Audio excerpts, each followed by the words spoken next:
always someone something and never the star. And I understand to an extent why it would be difficult when you have been groomed with this mindset from childhood to step out onto center stage and feel those very hot lights on you. That's honestly one of my favorite videos I think I've seen in months, because it so perfectly describes this back and forth that I've been doing my whole life. This back and forth between trying to be the main character of my own life instead of codependent, which is how I was raised to be, not just in my family, but under patriarchy. Most women are taught on a systemic level to pour into other people, to be in relation to someone else and not the main character, right? So this is like a collective conditioning under patriarchy if you're raised as a woman. And then if you grow up in a family with a narcissist or maybe an alcoholic or, an abusive parent, or you are a survivor of incest like me, you are going to think from the day since you're small that everything is about someone else. Everything is about them. And so for me, I think I just realized early on that if I dated men, I would lose myself. And I didn't even know what had happened to me as a kid. Those memories came much later. But I didn't like who I became as soon as I was around a man, especially one that I was interested in.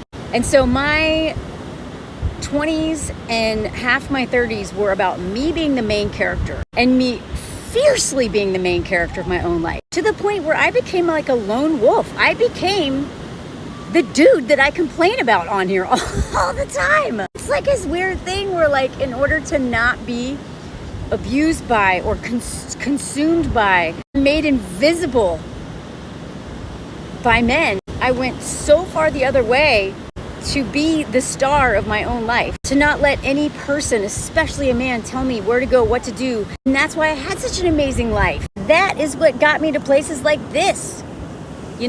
This was my job. I was a leader. I didn't want to be led. I wanted to be a leader. I didn't want to be saved. I never wanted to be the chick who got her throat sliced in Braveheart, right? That he was avenging. I wanted to be Braveheart. I wanted to be the hero. I didn't want to be saved. And I was a great leader. And being a leader taught me so much confidence, self-reliance, and I can't even name all the skills that these jobs, being a raft guide, a wilderness guide, somebody who was calm under pressure, somebody who could teach other people teamwork. I even built a bed in the back of my truck for only one person because I didn't even want to set myself up to let someone in my life, because I knew intuitively that I would hand over my life to them. I knew I would be so easily I didn't even know how I knew it, but I just knew. I wanted to live my life for me. And so I set myself up with wheels so I could literally drive out of town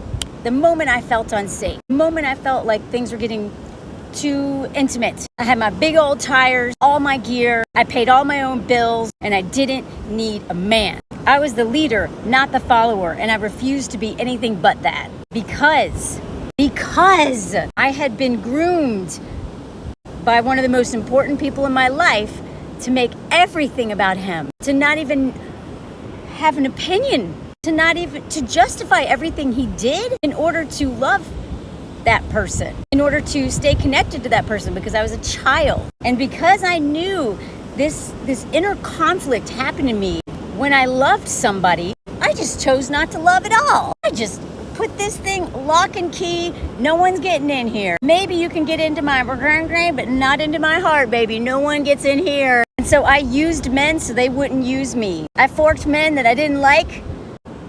You could call it a hate fork, because what's the point? They're just using me anyway. Y'all, I was literally, I'm a professional survivor. They literally brought me onto a National Geographic show as a professional survivor, right? All those years, all those crazy jobs I did, not just in the outdoors, but even when I moved to New York to do comedy, I was on stage. I was under those hot lights, and it was terrifying. I was good at it. I loved it. And I got a lot of laughs for all these crazy stories of me living in my truck and forking dudes. Do y'all know how scary it is to get on stage and tell some of your most embarrassing stories to total strangers? Or to get on here and do it? It's not easy. So you could say I'm being vulnerable. I would just call it oversharing and needing approval. That's what I used to do it for. Now I actually really want to like educate and just tell my story. Cathartic. Hope it helps people. But one of the things that people used to always say is that I'm one of the bravest people they know, right? Yo, I'm like the poster child of main character energy, okay? People called me fearless. They all thought I was ashmegable. They told me I'd love to just do my own thing.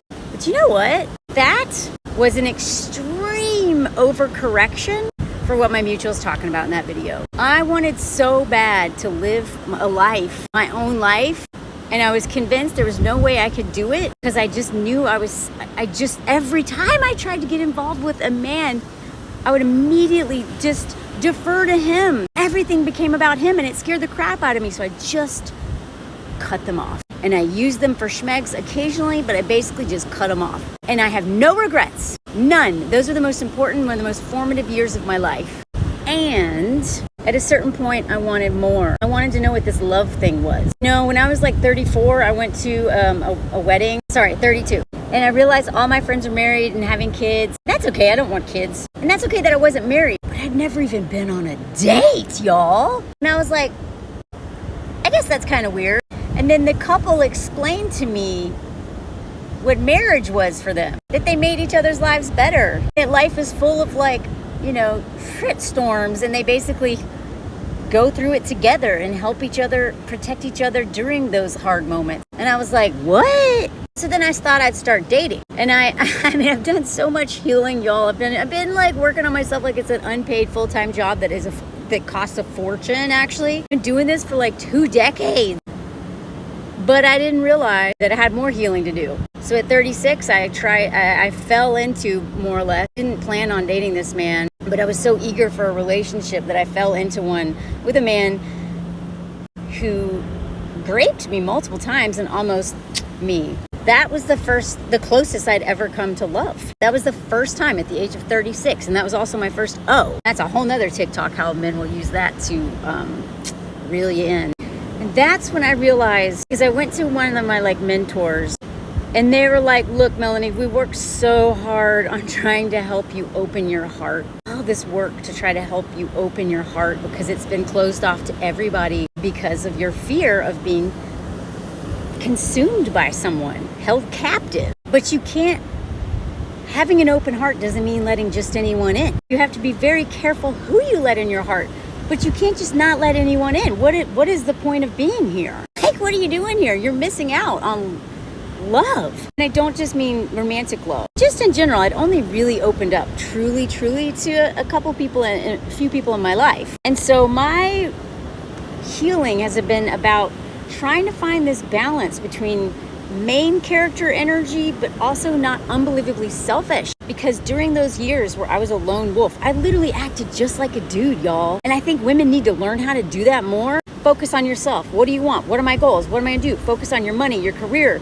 your ambitions, your community, your friendships, instead of dating and men and marriage and relationships. But I was so attached to the main character energy that learning how to share, learning how to and let me know if you want a series on this. I have a whole series of stories of like my sister teaching me how to be dateable because I didn't share anything. I didn't let anyone in my truck. No one rode in the passenger seat of my truck the entire time I lived in it. Nobody was allowed in my truck, y'all. Now, if that doesn't sound like a lone wolf, toxically masculine man, I don't know what is. I had to learn how to let people in, to be more thoughtful, to share, think of myself in terms of a team, because I was so protective of my main character energy. And now that I'm married, it's this balance between really, I'm the selfish one in our relationship. I'm my husband. And so I'm at war with myself all the time. I'm trying to always figure out, am I being selfish here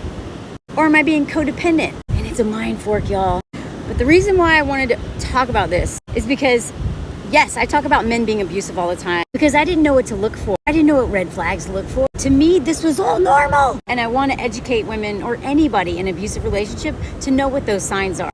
And I also want to empower anyone who finds themselves in these codependent relationships to understand that this stuff is in here and it's deep. And that so many of the things that I do are one of two extremes. one, centering men or someone else, which is codependency, or two, fiercely protecting myself, but in a way that cuts me off from love.